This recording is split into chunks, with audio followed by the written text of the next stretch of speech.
So here we have the Mini Convertible on a 15 plate. I'm going to start off by showing you around the outside of the car, and then we'll hop in and run through some controls on the inside. But from the outside you can see it's a 3-door car with those black alloy wheels.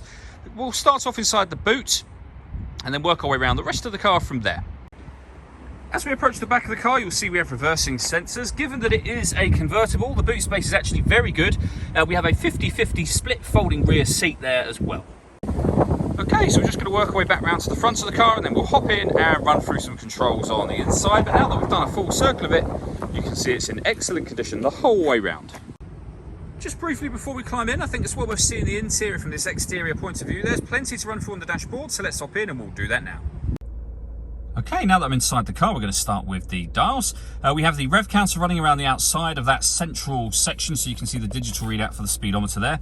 Beneath that, we have the total miles for this car, which are 28,030.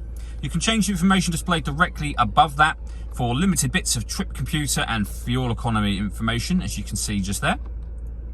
Over in the central section, we have the main speedometer for the car, as well as the fuel gauge. We then have the stereo. So down the bottom here, you'll be able to access certain things. So for example, we are on FM radio at the moment. You can access your telephone, so you can pair up Bluetooth, your trip computer for the car. You can configure certain settings. So for example, the language the car is in, whether you want miles an hour or kilometers an hour, it's all accessible via that.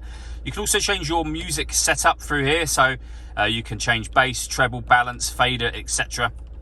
all through that section, and the main volume for the stereo is just there as well.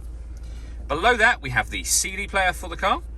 We then have the climate control, so you can adjust the temperature. You can see that just there. You can increase and decrease the fan speed. You can determine what direction you'd like the air to be distributed in within the car. The air conditioning is on at the minute, so off or back on again, or hit auto. The car will now maintain the temperature you've asked for by taking full control of the fan speed for you. To override that, simply readjust the fans. You'll see auto has now gone off. You can also just press auto to turn it off if you wish to. Underneath that, we have the passenger window, the 2 rear windows, and the driver's window. Deadlock, so we can lock the car doors from the outside, and then front and rear fog lights. We then have a 6-speed manual gearbox. Down the bottom here, a 12-volt charging socket, the auxiliary and USB inputs, and the last thing I'll show you is the roof.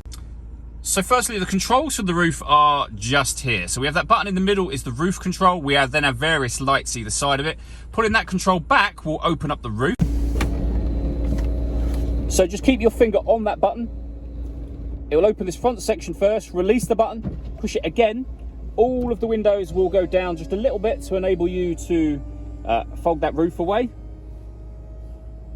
And once it's in place, the windows will go up. You can then do them down separately if you wish to. But there you go, easy as that.